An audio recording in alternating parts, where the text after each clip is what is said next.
Hi, this is Katherine and Christopher Tipper of Hunter Benefits Consulting Group. And today is Friday. And it is the On the Couch Friday Bourbon Edition. In the afternoon. So here's looking at you, kid. We're not gonna do the morning drinking. It is day drinking, but it's not morning drinking. It's definitely day drinking. Afternoon drinking. All right. Our On the Couch Friday Afternoon Bourbon Edition is supposed to be our humorous look at everything IRS, PBGC, Department of Labor, and anything else ERISA-based. What we're trying to do here is help everybody understand a little bit more about 401k plans or defined benefit plans or what it's like to be a fiduciary and all that other good stuff, all right? Because it's better to laugh than to cry. Definitely, and to have bourbon. All right, now then, I think we got a reasonable show today, reasonable episode today. We're going to be talking about things that seemed like a good idea at the time that maybe weren't. We'll be right back.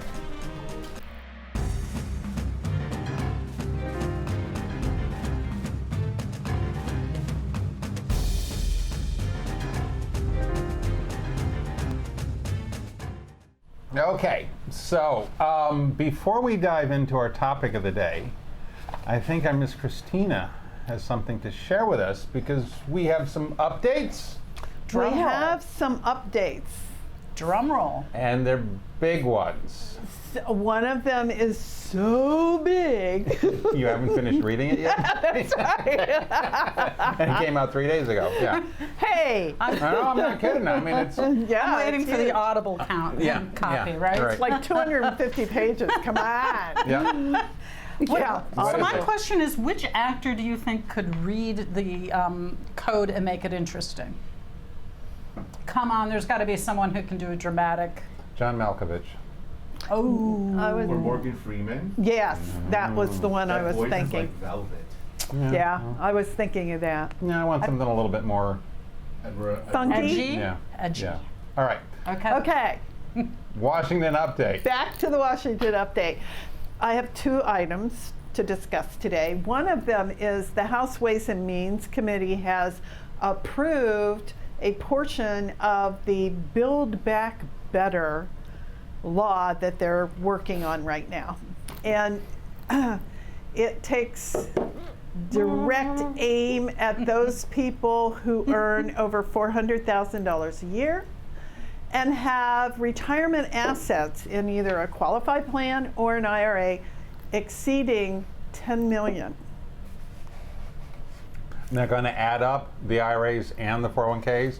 And is there any valuation for defined benefit? No. Okay. Not at this point. Okay. However,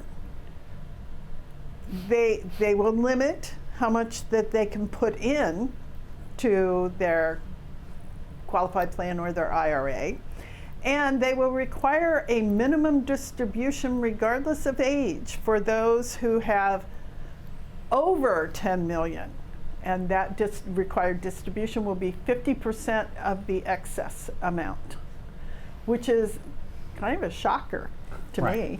And they'll eliminate Roth conversions for high earners, and there are other restrictions on the IRAs, but I thought we would focus on qualified. And this is all, none of this is final, this is still in the proposed. House, still in the House, and then it goes to the next committee who will hash it out. Okay. I'm But surprised. those are pretty new ideas, though. Those are pretty new ideas. Those are definitely ideas. Okay. Would never have made it through the Trump No. administration. The other thing is that, as you know, the Secure Act brought us PEPs, Right. which are pooled employee plans. And we had MEPs, but they increased what you could do with a multiple employer plan. And they added a group of plans, which is a defined contribution group, or DCG. And all of the government agencies involved with annual reporting, such as the Department of Labor, the IRS, and the PBGC, have gotten together and said, oh, we need more information on these plans. Let's modify all of the 5500s and let's That add, sounds fun. yes, and then let's add some additional requirements. So they're no longer an aggregated easy solution. They're now a really big mess of detailed confusion.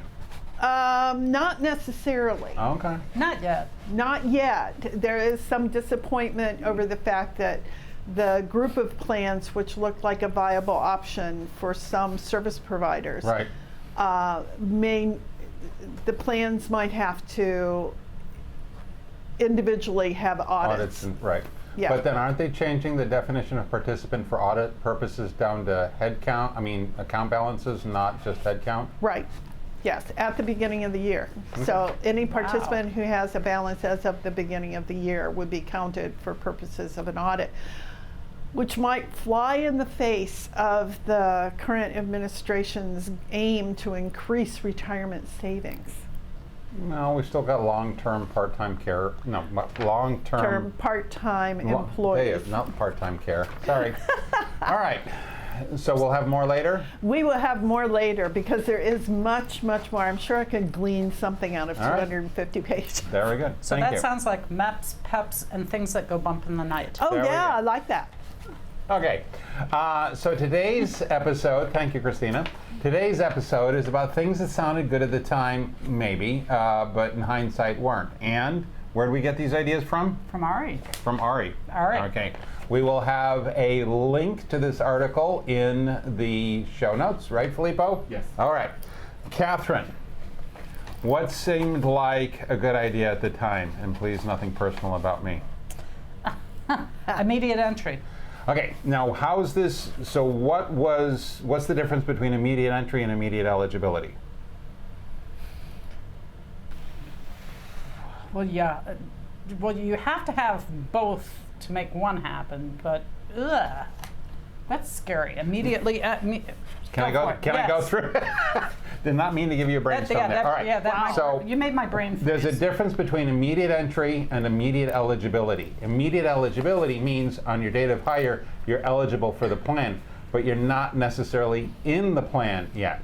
That's your entry date. You could still have, you can still limit, and the suggestion is that you limit the number of entry dates, because if you have immediate eligibility and immediate entry date, you have 365 and sometimes 366 entry dates. You got different things to keep track of. So the suggestion, I agree with it, is to limit the number of entry dates, not eligibility dates. So maybe immediate eligibility, but entry on the next payroll date or the next month or something like that. So people are in the plan with a short waiting period, but then they come in to actually enter the plan on a specific date.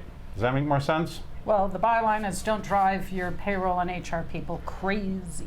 Absolutely. All right. And what's number two? And I think we just did a video on this, Well, which will be released again. But self-directed brokerages. And it's funny about Ari's article is that he says it's a joke at the beginning, and I think what's funny is it seems so hilarious to us that it looks like a joke, but it's not even close to a and joke. what was the joke? That doctors and lawyers, if you see a self-directed brokerage, it's going to be a doctor or a lawyer that's Right. asked for it. Now, we've talked about this in the past in terms of how are you fulfilling your fiduciary requirements? How do you train? How do you educate? How do you keep track of? It's been more than 10 years, but I once remember very clearly sitting in a plan sponsor's office, and the plan sponsor, everybody had individually directed brokerage accounts, and the plan sponsor, the fiduciary and trustee of the plan, told me that he was not allowed to know what was going on in their accounts because that was their money. Okay, yeah. We tried to fix that. But anyways, the point that Ari brings up is not something I thought about before, in that apparently it is not settled law that a fiduciary, plan sponsor, trustee, etc., could be held responsible for a participant making bad investment decisions and the fiduciary having to cover the losses, which leads us straight. No, I want to say something about that. Hold the horses right a second. I thought I had a good segue here. Well, darn. and hold it, just hold it. But the thing is that, you know, we talk about having cars and plans. Well, they have to be investment grade, and you can't drive them. There's just certain things that you can have in a You plan. keep teasing me with the Ferrari. I know, but it's just imagine if people had GameStop in the plan, and how wild that ride has been in the last year and a half. Yeah. I mean, good Lord, you don't want to have to guarantee the tiers on that one. Right, and that's what he's talking about. Again, so you've got to be careful from a fiduciary point of view. Exactly what are you personally liable for? Are you personally liable for the losses? Law has not been decided, which again leads us to the next idea, and that is Bitcoin or cryptocurrency. We should probably be more generic. Having cryptocurrency inside your plan investment. Now, I was thinking of it from the... Okay, well, we know how Kristina feels, all right? I was thinking about it being inappropriate from the point of view that it is very volatile. So you need a huge risk tolerance, all right?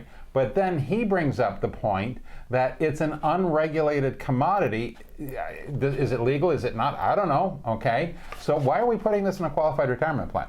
Isn't there a law that states that you cannot have something that's not regulated as an investment? I don't Don't know. we know people in the community who We do have a friend who is working with plans on doing this. They can be done, not something we're thinking now it could be going under the heading of may not be such a good idea right now. But anyways. Well, the question is, to be a fiduciary, do you want the risk of having something that's not settled in law in your plan?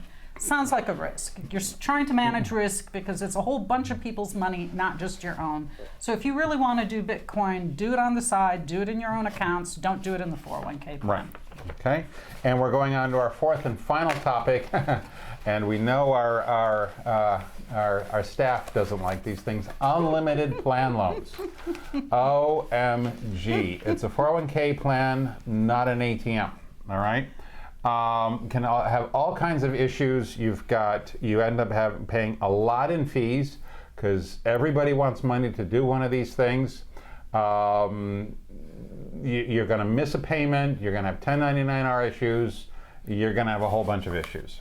And to be really specific about it is I've seen in plans that allow that, people starting to have 5th, 6th, 7th, 8th loans. Yep. And trying to, as a payroll person, make sure each one's going to the right place. One is one paid, one is one not. Did they get crossed over? What Sources are going to, etc. It's almost like a viral disease. Right. Now, having multiple loans does not in any way increase the maximum participant loan available to the participant. All right? That's set regardless of the number of loans. Because it's not $50,000 per loan, it's $50,000 per person. All right? So we suggest something that is a little bit more, a smaller number than infinite. We usually do one. Okay, and in many instances allow the participants to re-amortize their loan if they need to have another one, but we're still limiting them to one loan. Okay, and you can have a loan policy where you, maybe even say only so many per year or something. So we're going to have 4 key points today, Filippo. All right, so immediate eligibility, not a bad idea. Immediate entry date, we don't think it's very good. All right. Self-directed brokerage accounts, this is definitely a broken record for us. Don't think they're a good idea. Cryptocurrency inside plans might be a little too risky. And unlimited number of plan loans, not a good idea. Keep it down to a small finite number. Keep everybody happy. All right, so thank you very much for watching. Any questions from the peanut gallery? Not today. All right. And this flower is called a dahlia, if you're wondering what's on a Catherine's very... cryptocurrency thing. In what way? That's even an issue. Like people would even think about putting it in 401k loan.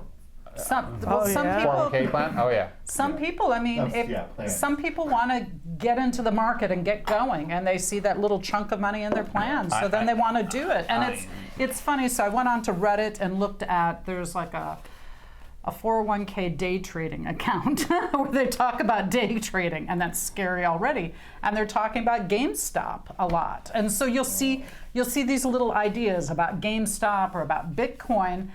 And so it's very exciting for someone who goes, this is my chunk of money. I think I'm going to do something with it. Long term, look at how much I'll have. But the market goes like this. Exactly. And wasn't cryptocurrency developed because of people wanting to hide money from the government? Yeah.